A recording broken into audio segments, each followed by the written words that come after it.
Halo sahabat profesional, berjumpa kembali di channel YouTube saya, Jens Alfonso, trainer profesional. Dalam serial video training tentang Service Excellence, saat ini saya akan sharing video tentang handling complaint. Nah, ini sangat dibutuhkan bagi para profesional di dalam melayani pelanggan Anda supaya Anda jauh lebih sukses. Oke sahabat sekalian, saksikan video ini sampai selesai.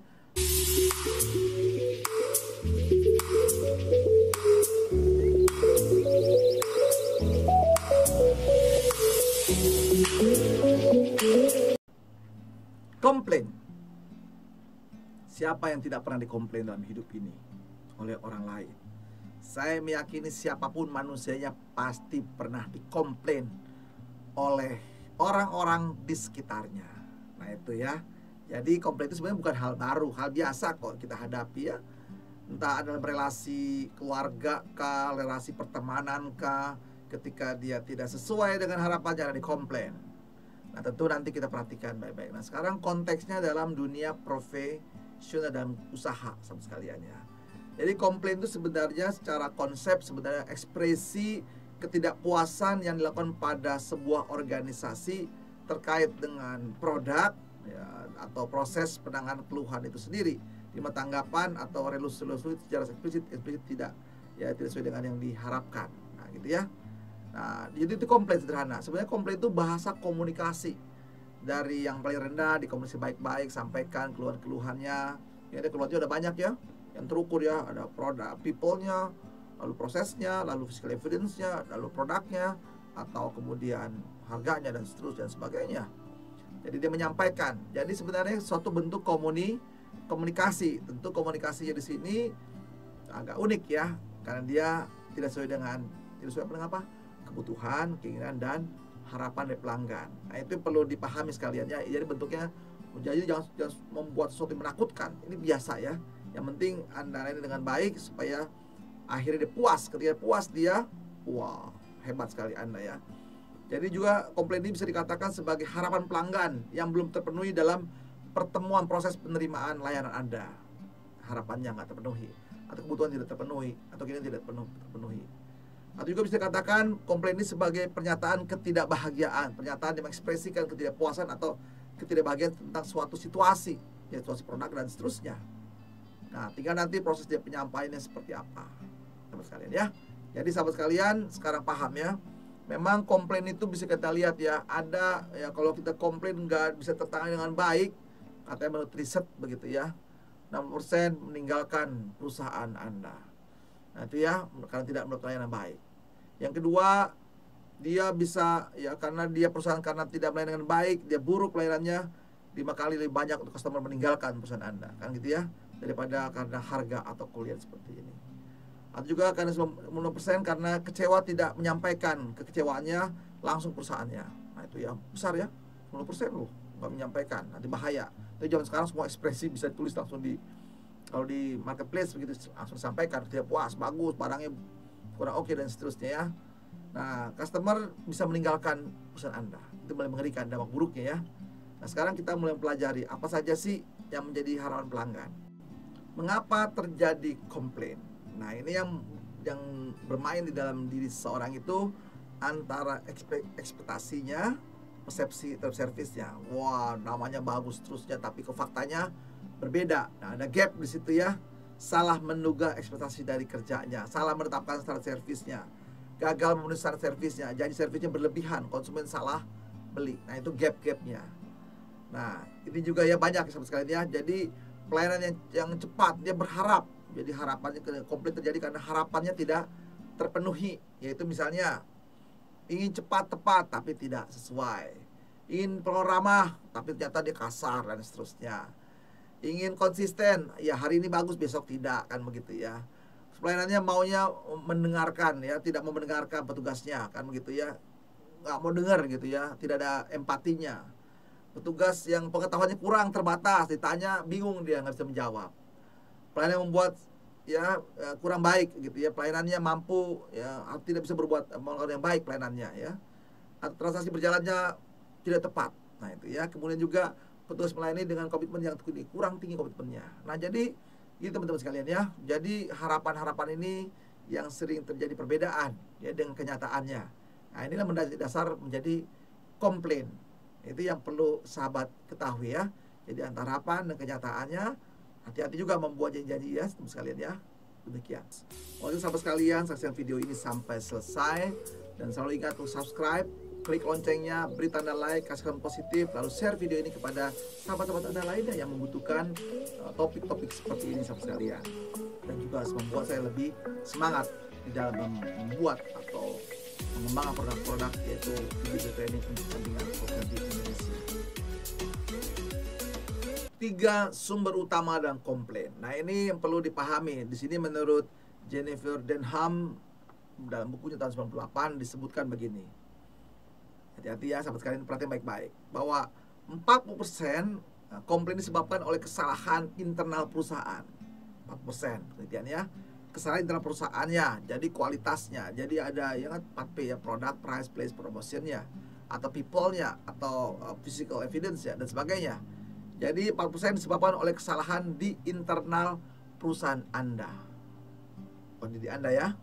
Nah itu dia. Yang kedua, 40% disebabkan oleh kelalaian si pelanggan itu sendiri. Jadi bisa terjadi kesalahan si pelanggan 40% sama sekali. Jadi salah misalnya gini, dia sepakat, dia menyampaikan kebutuhan. Ingat ya, dalam pelanggan itu dirinya ada kebutuhan, keinginan, dan harapan. Nah, waktu dia membeli produk kita, kan produk kita Anda sudah menjelaskan tentu ya, bahwa produk kita punya 3 kategori. Ada kelas A, kelas B, kelas C. Nah, itu ya. Nah, kemudian saat dia menyampaikan, oke, saya beli yang kelas yang paling low, rendah kebutuhannya. Ternyata kebutuhan yang diberikan sesuai dengan dia beli, dia datang komplain kok ini lebih lambat. Nah, padahal karena memang dia sebenarnya keinginannya yang lebih cepat begitu ya, atau harapannya lebih bagus, lebih baik begitu. Tapi karena dia membeli kelas yang rendah, nah ini ketika Anda melayani dengan baik, bahwa Bapak, Ibu waktu membeli kan sudah saya jelaskan ada kategori A, kelas B, kelas C. Nah, Bapak membeli yang ekonomis kelas A.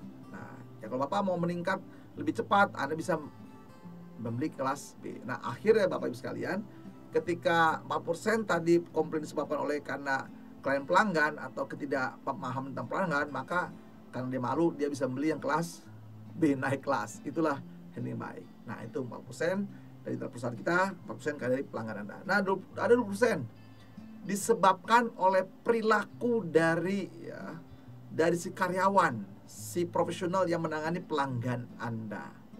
Jadi 20% pada faktor dari dalam diri si orangnya, people-nya yang melayani pelanggan. Jadi penting banget ya mengenai pelanggan. Tadi sudah dijelaskan, kalau Anda nanti bisa perhatikan di video sebelumnya ya, mengenai karakter atau kualitas dari layanan pelanggan ya. Belajar di situ sahabat sekalian. Nah, itu saja ya. Jadi jelas ya. Jadi tidak semua melulu karena perusahaan. Tidak semua melulu komplain itu disebabkan oleh dirinya si people-nya. Bisa juga ada karena di si pelanggan sendiri, sahabat sekalian. Oleh karena itu, kunci utama untuk menangani komplain adalah pertama punya kemampuan di situ, punya kesungguhan, ketulusan, dan punya komitmen untuk menyelesaikan masalah pelanggan Anda. Penyebab ketidakpuasan lain dari pelanggan juga bisa dilihat sahabat sekalian ya, yaitu menyangkut prosedur, kesalahan, error, ada perilaku karyawan, atau masalah teknis dan tindakan organisasi. Itu melengkapi sahabat sekalian. Jadi Anda bisa melihat ya, penyebab ketidakpuasan itu cukup banyak sekali. Nah, itu jadi Anda terus mempelajari ini sahabat sekalian. Tahapan atau strategi handling komplain. Nah, ini yang harus dikuasai oleh para profesional. Ingat sahabat sekalian, komplain adalah suara pelanggan. Suara pelanggan bagaimana dia tidak puas tidak sesuai dengan harapannya dibanding kenyataannya. Jadi dia menyampaikan. Oleh karena itu Anda harus juga menyampaikan tekniknya juga dengan baik merespon ini.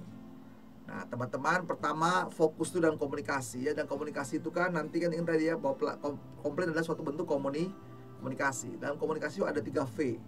Nanti Anda bisa cek di video saya tentang komunikasi. Di dalamnya itu ada verbal. Verbal itu pesannya, sahabat sekalian ya, pesannya kemudian dibungkus dengan vokalnya ya, intonasinya, lalu dibungkus dengan namanya visualnya, bahasa tubuhnya. Makanya ketika Anda menerima komplain, perhatikan apa yang diperhatikan, apakah pesannya, verbalnya, atau vokalnya, atau visualnya, bahasa tubuhnya. Nah, kalau Anda salah fokus sahabat sekalian ya, fokus kepada bahasa tubuhnya dengan wah, Anda akan ikut emosi sahabat sekalian. Kalau Anda fokus kepada suaranya, intonasinya, itu Anda akan gagal fokus sahabat sekalian. Jadi begitu Anda melihat komplain, ya sudah, lihat saja dan Anda fokus kepada pesannya. Nah, makanya ini penting banget komunikasi dalam handling komplain. Jadi ketika Anda sedang berkomunikasi, tangkap pesannya apa sebenarnya komplain dia, supaya Anda bisa menangkap secara rasional. Sedangkan si pelanggan kita waktu menyampaikan komplainnya, pasti dia sangat emosional. Makanya dibungkus pesan ini, sebetulnya satu pesan saja, saya ini bermasalah produknya tidak sesuai dengan harapan. Cuma biar didengar, maka Anda dibungkus dengan suara yang tinggi, begitu ya. Kalau Anda nggak siap, Anda pun gitu marah. Kedua, dengan bahasa tubuh, supaya Anda lengkap, supaya orang segera merespon. Nah, jadi bagaimana menyingkapi? Pertama adalah dengan mendengarkan ya, teknik HEART.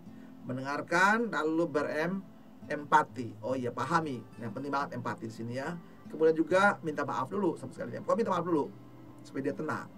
Lalu Anda memberikan respon ya, lalu mengucapkan terima kasih. Nah, disinilah sahabat sekalian, ketika sudah menggunakan teknik HEART tadi ya, jadi dengar, empati, minta maaf, lalu merespon dengan tepat, lalu mengucapkan terima kasih. Nah, mulai Anda menangkap, melakukan feedback. Feedbacknya apa? Nah, feedbacknya bisa Anda menampilkan dulu pertama ketenangan Anda, lalu tetap tersenyum, tapi senyumnya jangan yang aneh-aneh ya, tapi bisa emosi juga dia. Lalu juga tetap sopan. Mereka sedang menyampaikan suara hatinya yang tidak sesuai. Nah, lalu lakukan dengan feedback. Jadi Bapak Ibu, permasalahan yang Bapak Ibu sampaikan adalah, komunikasi bersama kami adalah produknya salah ya, seperti itu ya. Begitu Bu ya. Nah, jadi kita menangkap secara rasional. Jadi tulis. Jadi tetap supaya Anda jangan merespon ikut emosi juga. Makanya ketika ada komplain, langsung ambil buku, ambil ballpoint kalau orang itu di hadapan kita, catat dan feedback supaya menangkap pesannya. Oh, ini bahasa tubuhnya, ini suaranya, tangkap pesannya. Itu sahabat sekalian, supaya Anda lebih rasional menangkap suatu pesan, supaya jangan terjebak suara intonasinya atau kepada bahasa tubuhnya. Ketenangan sahabat sekalian ya. Nah, ketika sudah jelas di situ, maka tahap berikutnya adalah Anda mulai memperhatikan baik-baik sini ya. Apa nih solusinya? Segera 8. Nah, sudah jelas semuanya, baru Anda menjelaskan apa langkah-langkah yang Anda akan lakukan sebagai solusi. Nah, tentu Anda jangan cepat-cepat merespon, lebih baik tunggu sebentar. Anda bisa juga ya, kalau sudah lengkap sih SOP-nya, langsung respon. Tapi kalau Anda belum siap, lebih baik Anda mohon sebentar untuk konsultasi kepada pimpinan gitu ya. Sebentar Anda merefresh dulu apa langkah-langkah solusinya. Tapi kalau Anda siap, nah memang risiko juga, bahaya juga kalau Anda tidak siap gitu ya. Karena Anda menyiapkan bentuk-bentuk jawaban-jawaban supaya jangan salah memberikan feedbacknya kepada customer Anda. Itu teman-teman yang harus ditulis ya. Langsung punya kemampuan problem solving. Oh iya, ini segera kami akan tukar dengan yang baru karena memang kami salah kirim. Ganti, selesai kan? Jadi Anda punya otoritas di situ. Jadi tunggu atau Anda sebentar, lalu Anda bisa komunikasi dengan pimpinan. Seterusnya, nah, ucapan tetap terima kasih ya, tolong jelaskan dengan baik, kemudian juga maaf. Jadi sahabat sekalian, komplain itu dibilang sulit juga tidak, dibilang mudah juga tidak juga. Jadi tergantung kesiapan Anda, kelengkapannya. Jadi makanya tadi saya katakan ya, kalau Anda lihat video sebelum-sebelumnya, kompetensi seorang frontline dalam melayani pelanggan itu harus kemampuan menahan emosi, menjaga emosi, tetap tenang, dan juga mampu berpikir rasional. Jadi sahabat sekalian, komplain itu hanya suara pelanggan, yang penting bisa ditangkap secara rasional, itu bisa dijawab, cari faktor penyebabnya, lalu berikan solusi. Solusinya Anda bisa jelaskan, menunggu waktu 2-3 hari untuk kami respon dan seterusnya. Jadi nanti Bapak Ibu bisa respon. Kalau bisa langsung. Kalau perlu waktu sahabat sekalian. Jelaskan semua dengan baik. Yang jelas, berikan jaminan kepada pelanggan Anda bahwa Anda akan merespon dengan cepat, tepat, dan baik. Sahabat sekalian, sekarang Anda sudah memahami tentang yang namanya bagaimana handling komplain. Semoga Anda bisa menangani komplain secara profesional di usaha Anda, atau juga komplain-komplain lain dengan baik dan tenang, supaya Anda jangan terbawa emosi juga, dan Anda sukses di dalam menangani berbagai komplain di dalam bisnis Anda, atau perusahaan atau hidup Anda.